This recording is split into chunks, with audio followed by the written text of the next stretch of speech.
I think it's the 1980s kid in me, but I have a real thing for inexpensive digital watches.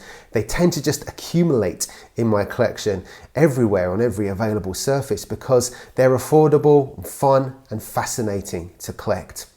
They do have a practical purpose for me though, however. I work from home and more often than not, I just want to wear a lightweight, inexpensive watch that has some practical functions. So I'll reach for something like a Casio A168. I was been very tempted though, however, by the Armitron Rubik as a very similar model, however, one that is made entirely out of stainless steel. Can it provide a challenge to the venerable Casio A168? I asked some of you guys, my channel viewers, and you're skeptical. But I thought nevertheless, let's shoot them out and see what we can find out. Okay.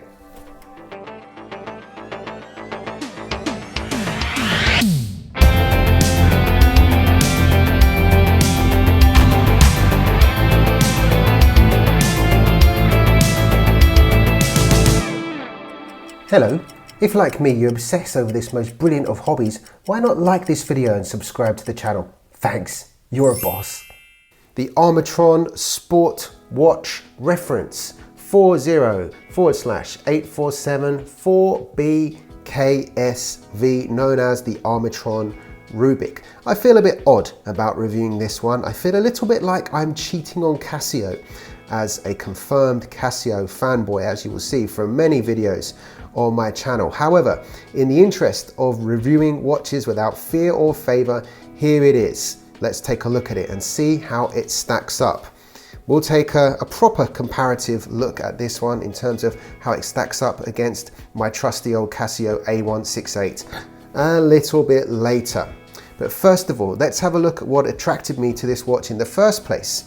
So, it has a proper stainless steel case, something you don't get with Casios unless you spend quite a bit more money. So as we can see, stainless steel case, pressing stainless steel case back with some nice embossing on there. Certainly worth a look in a minute. Let's get dimensions out of the way fairly early doors then. So very similar to the Casio A168 in terms of case width, excluding those 4 pushes there, 34.5 millimeters. Lug to lug around 38 millimeters. Case depth 8.5 millimeters and bandwidth 16 millimeters, and it doesn't really taper very much at all, noticeably thicker than the Casio A168. Okay, so let's have a look. What has this got going for it? First of all, let's have a look at the design and compare it to Casio. Okay, now when I unboxed this watch, I'll bring in some B-reel footage of me unboxing it. I had a little bit of a sinking feeling, if I'm honest. It came in a tin, which I, quite like to see, a lovely retro black and gold tin, similar to the ones that you get with Casio's vintage range, but it felt thin, the finishing wasn't very good. The box said on it China movement, and then there was a big label that said China watch on it. And I began to feel that the link to the Armitron American brand from the 1970s is perhaps fairly tenuous, really. In terms of the finishing of the watch itself, when I got it out, immediately I felt like it had missed some final finishing elements. The finishing of the case edges and the strap edges felt noticeably rougher than that of Casio's. When we look at the dial through the macro lens here, we can see evidence of poorer finishing than that of what you would expect on a Casio when you really look at it closely. So the blue coloration around the edge of the dial, for example, bit rough in terms of its printing. The module itself seems to be fairly poorly aligned and is a bit wonky, as we can see.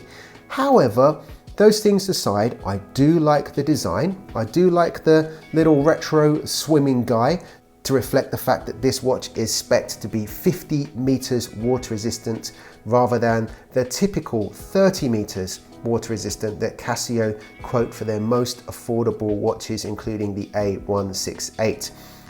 Now you will see there a little test I did. So I submerged them in water for 5 minutes just to double check that there are no issues there. No, all absolutely fine, no misting or anything like that.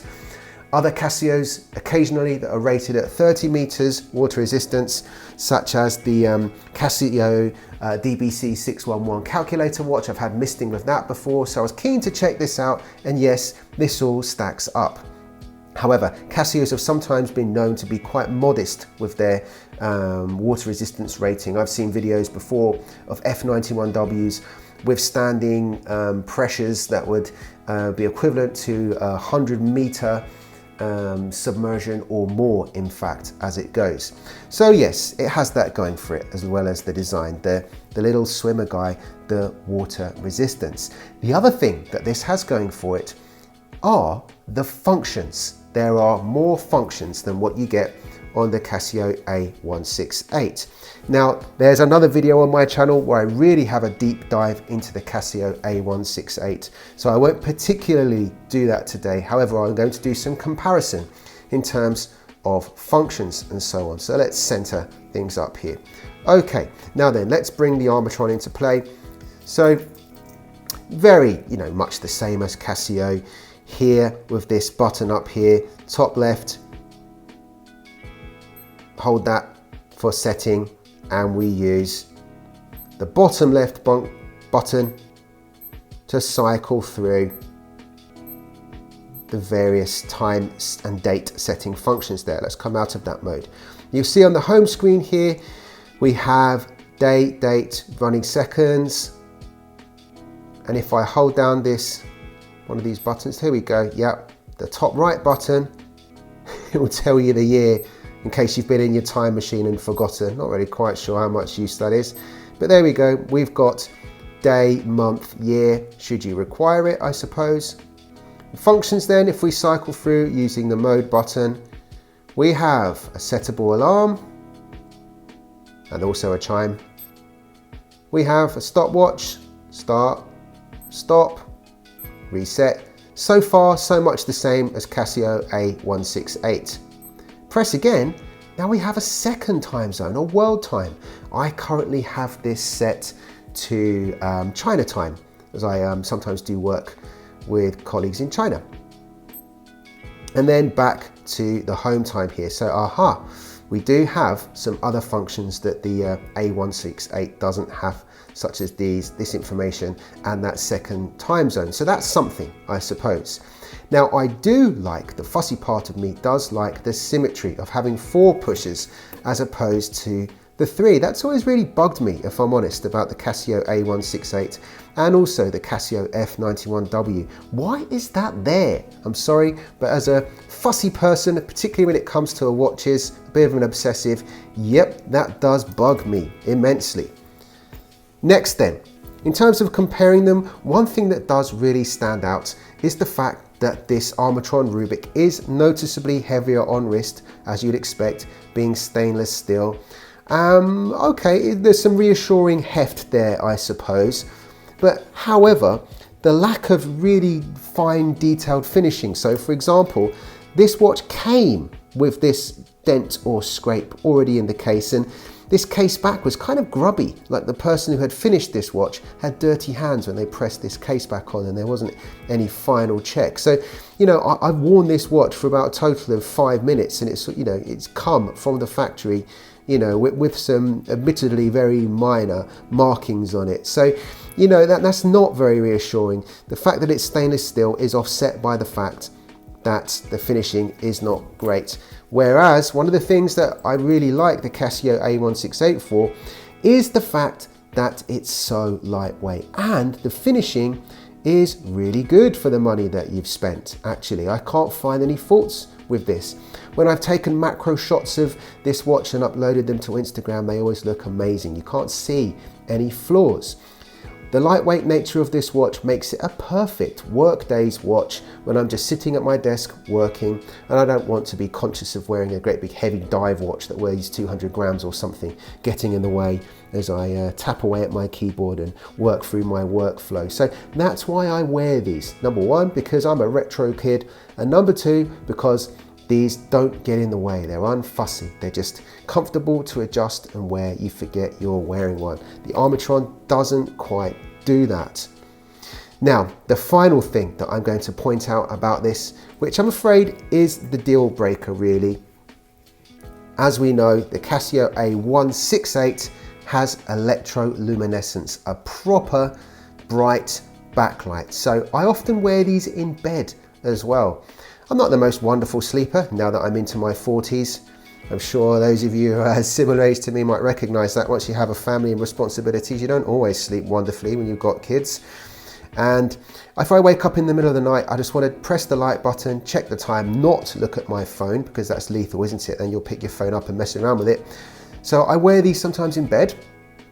The Armitron has a fatal flaw, which I will now reveal: the light. Check that out. What a disappointment. Okay, back over to the studio. So the light is total. It's just about get-awayable on a Casio F91W. It's part of its charm as a classic design, and hey, you get what you pay for around £12 sterling. In this case though, the Armitron is a little bit more expensive, and I feel that there was no need for the light to be so absolutely awful. But overall, I guess what this proves is that at this price point, if you get some things, perhaps the manufacturer needs to take away others. So for the Rubik, I could get over the slightly queasy feeling that the lack of fine finishing gave me, but this really it is a bit of a killer knockout blow. So I think unless I could do something about the light, it won't be part of my regular rotation. Perhaps I can send it away to the guy who has modified watches of mine in the past to give them a proper modern LED backlight that's much brighter. So maybe that's a possibility. But do I want to spend more money modding a watch that already cost around about £40 sterling? No, I do not. So you wise birds, you guys, I guess you were right to be skeptical about this one, although it's good to not try new things. So I've got this back on my wrist, the A168 with the negative display. That'll do me for my typing fingers for today. Okay, thanks for watching the show today. Please do consider liking and subscribing, and I'll see you next time on Wristwatch Adventures. Ciao for now.